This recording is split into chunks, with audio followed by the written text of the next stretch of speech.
brought to you by V-Guard. અને હવે વાત કરીએ ક્ષત્રિય આંદોલનની। આ આંદોલનમાં હવે વધુ એક નવો વળાંક આવ્યો છે।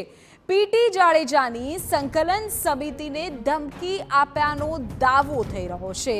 પીટી જાડેજાની એક કથિત ઓડિયો ક્લિપ વાયરલ થઈ છે। સંકલન સમિતિ સાથે ન હોવાનો કથિત ક્લિપમાં દાવો છે। તેમાં એ પ્રકારનું સાંભળવા મળે છે કે મારી પાસે પુરાવા છે। તૃપ્તિબા રાઓલથી માંડી 5 વિરુદ્ધ પુરાવા અને મજબૂર ન કરું નહીં તો ખુલાસાઓ કરીશ। સંકલન સમિતિની મદદની પણ જરૂર નથી। આ પ્રકારનું પીટી જાડેજા બોલતા હોવાનો દાવો છે।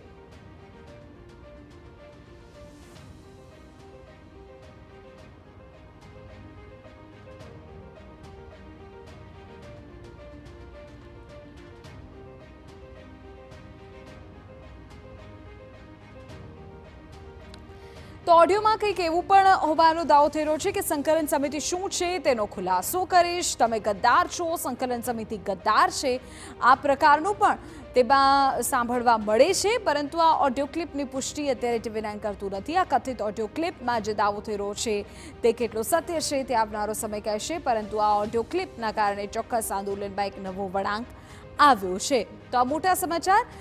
પીટી જાડેજાની એક કથિત ઓડિયો ક્લિપ કે જે વાયરલ થઈ છે, જેમાં કેટલાક દાવાઓ અને સંકલન સમિતિની સામેના તેમના શબ્દો સાંભળવા મળે છે। કાલી મારી મર્યાદા છે ને એ ચૂકી જાય છું। હો, સંકલન સમિતિ તમે થાય કરી લેજો। કાલે ખુલ્લેઆમ મેદાનમાં આવું છું, ખુલ્લેઆમ।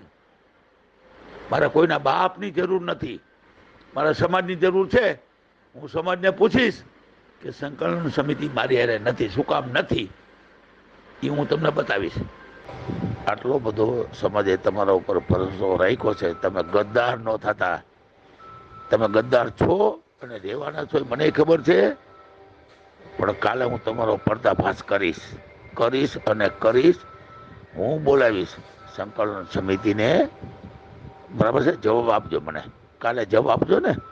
હો, તમે કેવા છો ને શું છો ને એ મને જ ખબર છે, સમાજને ખબર નથી। એટલે સમાજે તમારા ઉપર ભરોસો મૂક્યો છે, પણ તમે ગદ્દાર છો, ગદ્દાર। સંકલન સમિતિ બિલકુલ ગદ્દાર છો। તો તમને કહી દઉં, મારી પાસે એટલા બધા પ્રૂફ છે।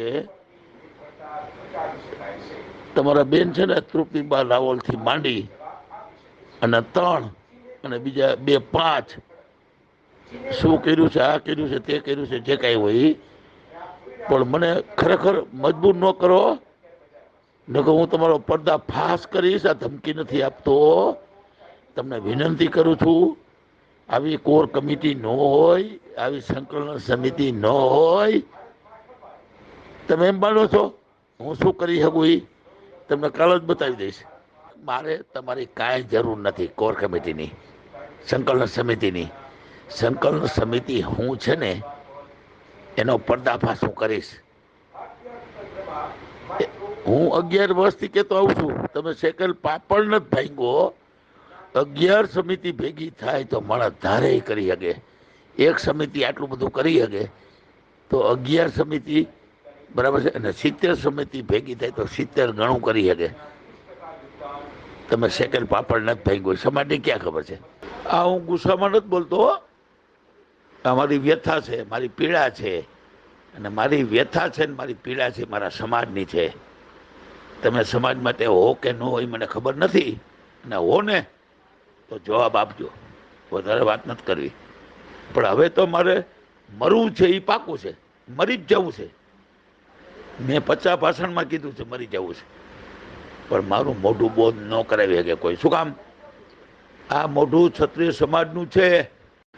તમે 11 વર્ષથી દરેક જિલ્લામાં જાઓ છો, તમે હિત ને સામે 70, ક્યાંય 5000, 10,000, 25,000, લાખ, 2 લાખ, 5 લાખ ભેગા થયા છે? તો રવા દો ને। અને તમારી મદદની મારે જરૂરી નથી। ન કરતા, હું સામેથી કહું છું, ન કરતા। હું કાલે કરીશ, જે થવું એ થાય। તમારી પરીક્ષા લઈ લઈશ, પછી સમાજને પૂછીશ કે સંકલન સમિતિ મારી હારે નથી। તમે છોકરા મહાભારતનું યુદ્ધ પણ 18 દિવસ ચાલ્યું હતું। તો આ જે ઓડિયો ક્લિપ છે તેમાં કેટલી સત્યતા છે તે આવનારો સમય કહેશે, પરંતુ અહીં 2-3 શબ્દો જે ચોક્કસપણે આ ઓડિયો ક્લિપમાં સંભળાઈ રહ્યા છે તેના ઉપર ધ્યાન આપવું જોઈએ. એક તો તેમાં એવું દાવ થઈ રહ્યું છે કે પીટી જાડેજા કોઈ પીડાની વાત કરે છે અને કોઈ બાબત પર પર્દાફાશ કરવાનું સંકલન સમિતિ સાથે પોતે ન હોવાનું અને સંકલન સમિતિના સભ્યોને ગદ્દાર જણાવતા તેઓ અત્યારે સાંભળવા મળી રહ્યા છે. જો કે આ અવાજ તેમનો છે કે કેમ જ એ આવનારો સમય કહેશે. પદ્મિનીબા આપણી સાથે અત્યારે ફોન લાઈન પર જોડાઈ ગયા છે. પદ્મિનીબા, જે ઓડિયો ક્લિપ અત્યારે વાયરલ થઈ રહી Brought to you by VGuard.